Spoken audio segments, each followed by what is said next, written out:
I want you to picture a man. He's sitting at his desk, just staring at a piece of paper, and he is absolutely paralyzed by fear. He's actually trembling. He writes to a friend that revealing the secret work he's been doing for years feels, and this is a direct quote, like confessing a murder. Wow. That's heavy. He's convinced that if he says anything, he'll be a social outcast. He'll be hated.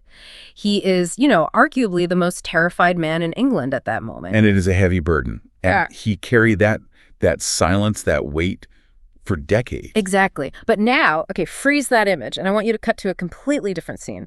It's the same man, but now he's old. Like, he's got that famous, wizard-like white beard. Right, the one we all picture. He's in his drawing room, and he is playing the piano with this intense focus. But he's not playing for his wife or his kids. He is playing the piano to a jar of earthworms. Just, trying to see if they're fans of Mozart, maybe. Yeah. Right. He's testing their hearing. He's shouting at them. He's got his son playing the bassoon at them. He is meticulously measuring how much they poop. It is such a bizarre contrast. It really is. You have the man terrified of confessing a murder on one side, and then this eccentric old guy who's obsessed with worm digestion on the other. And yet, if you look closely, those two images, they aren't contradictions at all. They are the perfect bookends for the life of Charles Darwin. And that is what we are unpacking today. We're doing a deep dive into the entire life of Charles Darwin. And look, I know what you'd probably think you know. You see the statue, the guy on the 10-pound note, you think, father of evolution, the genius on the prow of the ship. But the source material, his own letters and notebooks, they tell a very, very different story. We aren't talking about some marble statue. We're talking about a dropout. A failed doctor. A neurotic recluse who was terrified of his own ideas. A loving husband who married his first cousin, which, by the way, we really need to get into, and a man who basically changed the entire world without leaving his garden for 40 years. We have a massive stack of sources today. Biographies, personal letters, his scientific notebooks. Our mission is to go way beyond the biology textbook and really find the actual human being behind the theory. And if we do this right, you'll see this incredible arc of how a young man with absolutely no direction, someone his own father called a disgrace, became the person who completed the Copernican revolution of biology. What do you mean by that, the Copernican revolution? Well, he shifted our entire understanding of nature. He took it from this idea of a divine static design to, a lawful system of matter in motion. It's a huge deal. And he did it all while feeling nauseous for about 5 years straight.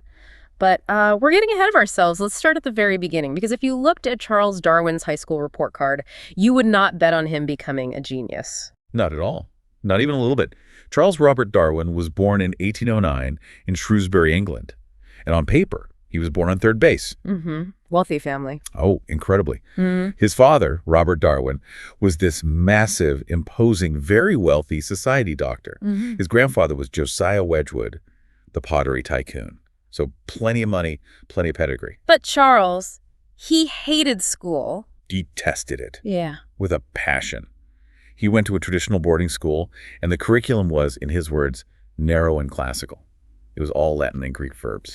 Sounds thrilling. He was bored out of his mind. He wasn't learning anything that sparked his curiosity at all. He was mostly just, staring out the window or running around the woods. I found this quote from his father, and it is just brutal. Can you imagine your dad, this giant, successful doctor, looking down at you and saying this?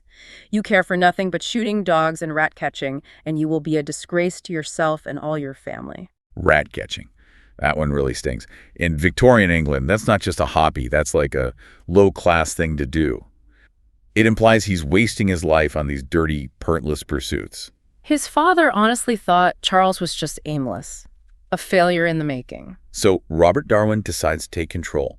He packs Charles off to Edinburgh University to follow in the family footsteps. Career path number 1, medicine. Which seemed logical, but it was a complete and utter disaster. Why? Was he not smart enough? Oh, he was more than smart enough. He couldn't handle the reality of it. You have to remember, this is the 1820s. Right. No anesthesia. None. Zero. So Darwin, as a student, walks into the operating theater. He sees a surgery being performed on a child. There are no painkillers. The child is strapped down. It is bloody. It is brutal. And the screaming. It was traumatic. Darwin literally ran out of the room. I can't blame him. I would have too. He vowed never to go back. He couldn't bear the sight of blood or, the infliction of pain. Which is so ironic, considering this is the guy who would later spend years dissecting barnacles and skinning birds for science. It is. But at that moment, medicine was out. He hated the lectures too, thought they were incredibly dry.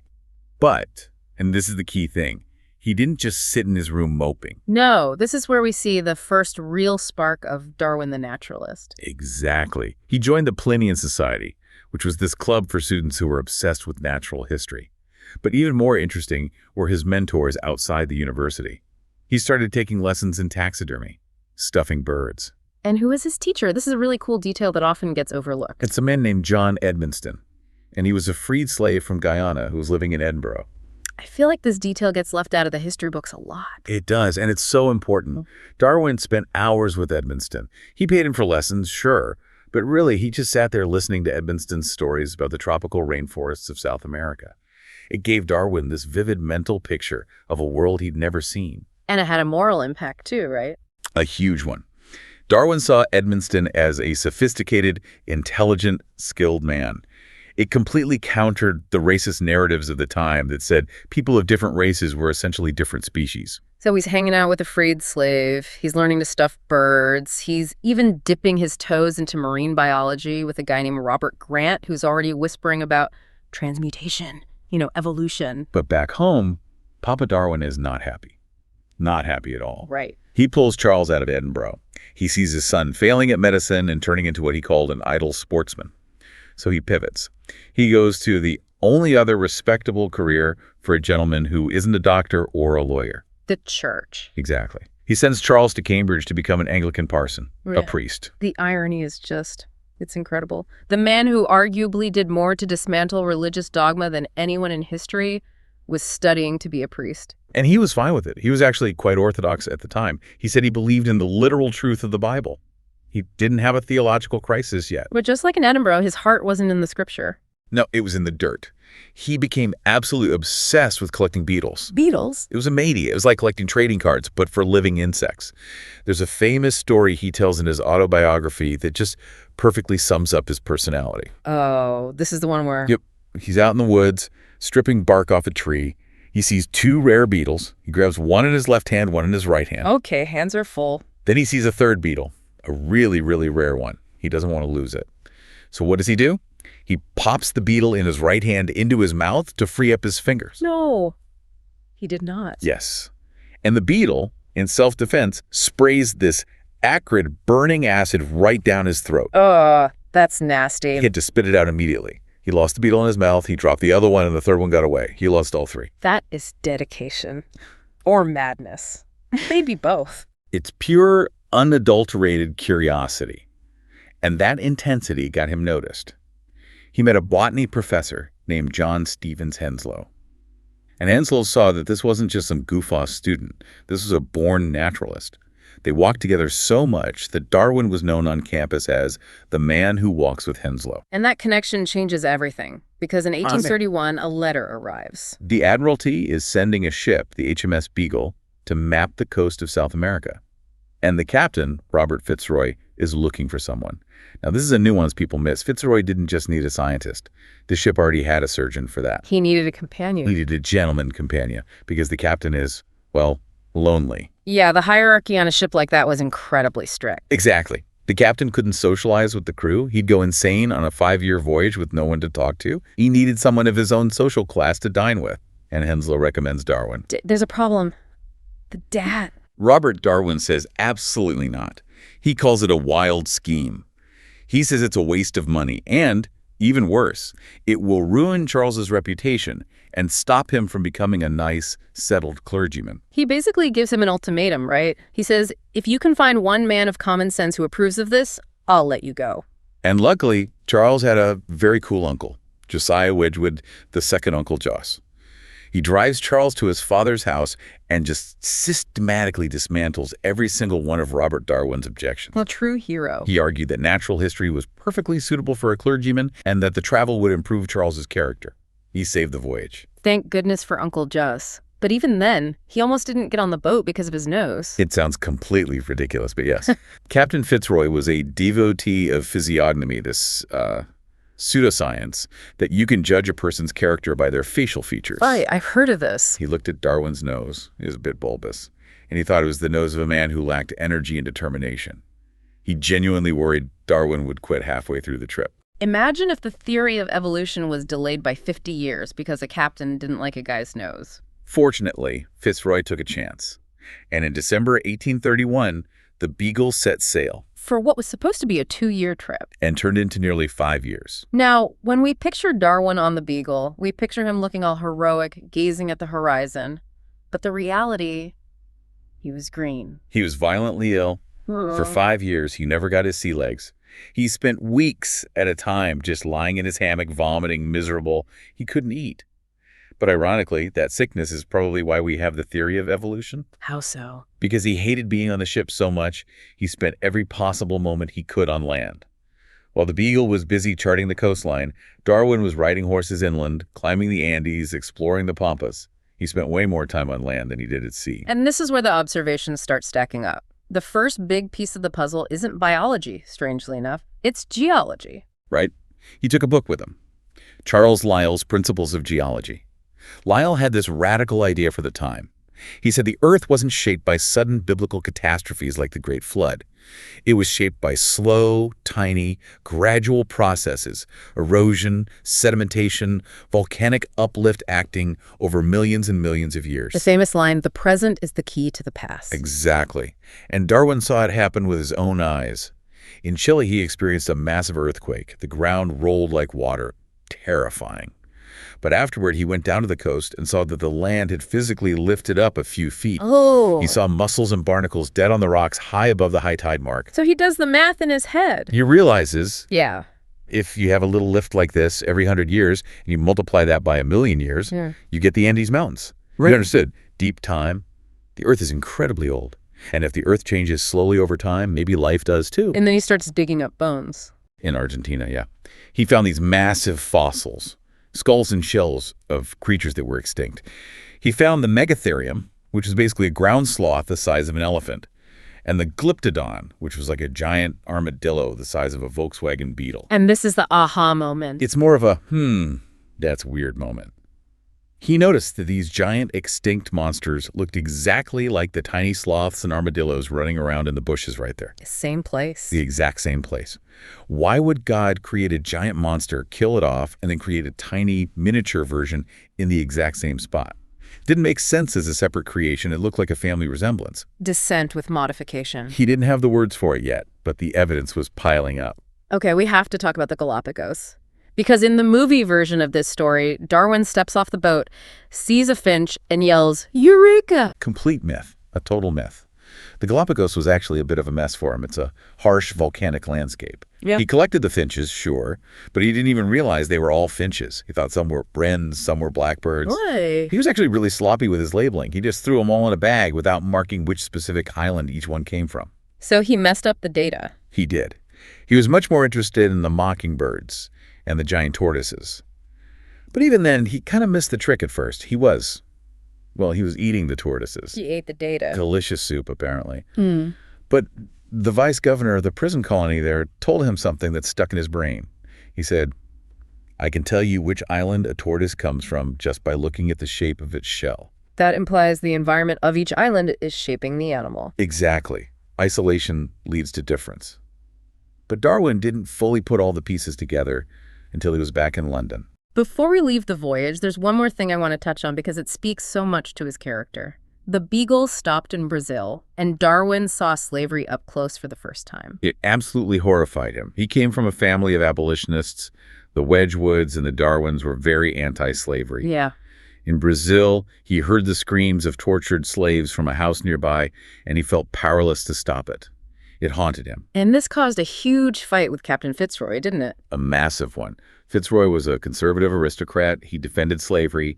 He told Darwin that he had visited a plantation and asked the slaves if they were happy. Of course, they all said yes. And Darwin, being the sharp guy he was, asked a very simple question. He asked Fitzroy what he thought those slaves would have said if their master hadn't been standing right there with a whip in his hand. How? Fitzroy exploded.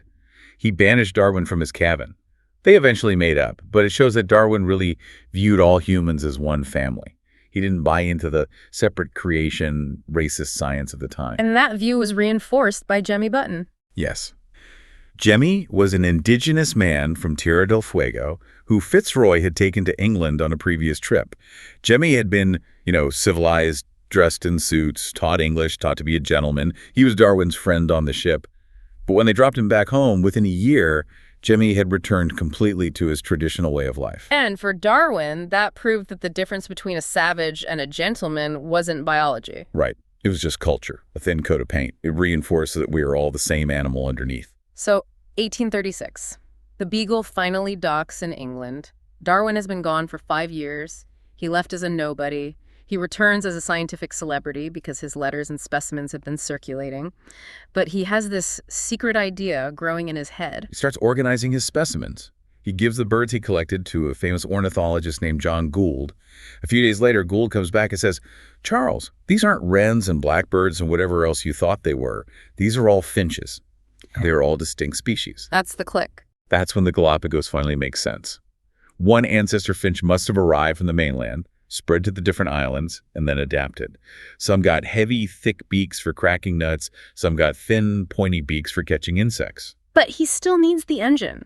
He knows they change, but he doesn't know how. It's not like the bird decides, "I'd like a bigger beak, please." No. And this is where he reads Thomas Malthus. Malthus was an economist writing about human population. He said that populations grow exponentially, doubling and doubling, but food supplies only grow arithmetically. So eventually there is a crunch, a crisis. A struggle for existence. And Darwin realized this applies to nature with brutal, unforgiving force. A single pair of elephants would cover the earth in a few centuries if all their offspring survived. But they don't. Most die. So who survived? The ones with the slight advantage. The slightly harder beak, the slightly faster wing, the slightly better camouflage. Nature selects them to live and breed. Natural selection. He has it. It's 1838. He's 29 years old. He has the answer to the biggest mystery in biology. So naturally, he publishes it immediately and becomes famous, right? He locks it in a drawer. For 20 years. He is terrified. This is where that confessing a murder quote comes from. He knows that this theory, it kills the idea of the benevolent designer God. In Victorian England, that's blasphemy. It's social suicide. So instead of publishing, he focuses on his personal life. He decides he should probably get married. But the way he makes that decision is it's hilarious. The famous marry versus not marry list. He literally took a scrap of paper, drew a line down the middle, and weighed the pros and cons like he was analyzing a species of beetle. I have the list here. Let's look at the not marry side first. What was he afraid of losing? Loss of time. That was the big one. He wrote, "Freedom to go where one liked. Conversation of clever men at clubs, not forced to visit relatives and bend in every trifle." He really didn't want to deal with in-laws. Okay, and on the marry side? Children, if it please God. And then there's constant companion, a friend in old age, an object to be beloved and played with. And my personal favorite, better than a dog anyhow. Better than a dog anyhow. That is high praise, Charles. It's so pragmatic. But he does the math and writes at the bottom, Mary QED, quod erit demonstrandum. The proof is concluded. And he proposes to his first cousin, Emma Wedgwood. Now, marrying a cousin was common for the wealthy back then, to keep the money in the family. But we know now it's genetically risky. Did Darwin worry about that? He actually did, deeply. Later in life, many of his children were sickly, and he was tormented by the idea that his own scientific work on inbreeding in plants applied directly to his own family. He feared he had genetically doomed his kids. But Emma, she's not just a footnote in his story. She's the anchor of his life. She absolutely is. But there was this shadow over the marriage from the very beginning. Emma was deeply religious, a devout Unitarian. Before they even married, she wrote him these letters expressing her profound fear. About his faith, or lack of it. Exactly. She was worried that his scientific skepticism would separate them in the afterlife. She believed she would go to heaven, and he wouldn't. She wrote about wanting them to belong to each other forever. And that's a heavy thing to carry in a marriage. Most historians agree this is a huge reason he delayed publishing his theory. He didn't want to break Emma's heart. He didn't want to be the man who destroyed the faith that gave her so much comfort. So he procrastinates. And his method of procrastination is legendary. He spends 8 years studying barnacles. 8 solid years. From 1846 to 1854, he dissected thousands of them. He classified every single known species of barnacles on Earth. Why? Was he just hiding from the big theory? Partly hiding, yes, but it was also partly strategy. He knew that if he published a theory as explosive as evolution, the critics would immediately say, "Who is this guy? He's just a geologist who went on a trip. He's never done any real biology." By mastering the barnacle, he built an unassailable reputation as a taxonomist. He earned his stripes. But he hated them by the end of it. Oh, he despised them. He wrote to a friend, "I hate a barnacle as no man ever did before." But he found something important in them. Huge amounts of variation. Barnacles weren't these cookie-cutter copies of each other. That variation was the raw material for natural selection. Around this time, the Darwins moved to Down House in the countryside, and Darwin gets sick. This is the mystery illness. Yeah, it plagued him for the rest of his life. He basically became an invalid. Violent vomiting, heart palpitations, severe flatulence, crippling exhaustion. He kept a detailed diary of all his symptoms. He tried everything: water cures, weird diets, even electric shocks. Do we know what it was? It's still debated. Some say Chagas disease from a bug bite in Argentina. Some say lactose intolerance. But a lot of people think it was psychosomatic. The sheer stress, the guilt of his secret theory, the fear of persecution, it physically wrecked him. And then the tragedy that really and truly severed his link to religious faith, 1851. His daughter, Annie, she was 10 years old. She was his absolute favorite, the one who would comb his beard and play with him. She fell ill, probably with tuberculosis, and died a slow, painful death. Darwin was just broken. That was the end of God for him. It really was. He couldn't reconcile the immense suffering of an innocent child with a benevolent, all-powerful God. The struggle for existence had taken his own daughter. After Annie died, he stopped going to church. He would walk Emma and the kids to the church door, and then he'd go for a long walk in the woods while they prayed. So he's grieving, he's sick, he's sitting on this massive world-changing manuscript. And then in June of 1858, the mail arrives. And it's a complete nightmare for him. A letter from the Malay Archipelago. It's from a young naturalist named Alfred Russel Wallace, who's out there collecting beetles in the jungle. Darwin knew him, but not well, right? Briefly. Wallace was a fan. He sent Darwin an essay he had written, just asking for his opinion. Darwin starts reading it, and the blood just drains from his face. Because it's his theory. It is exactly his theory. Wallace had independently figured out natural selection during a malarial fever dream.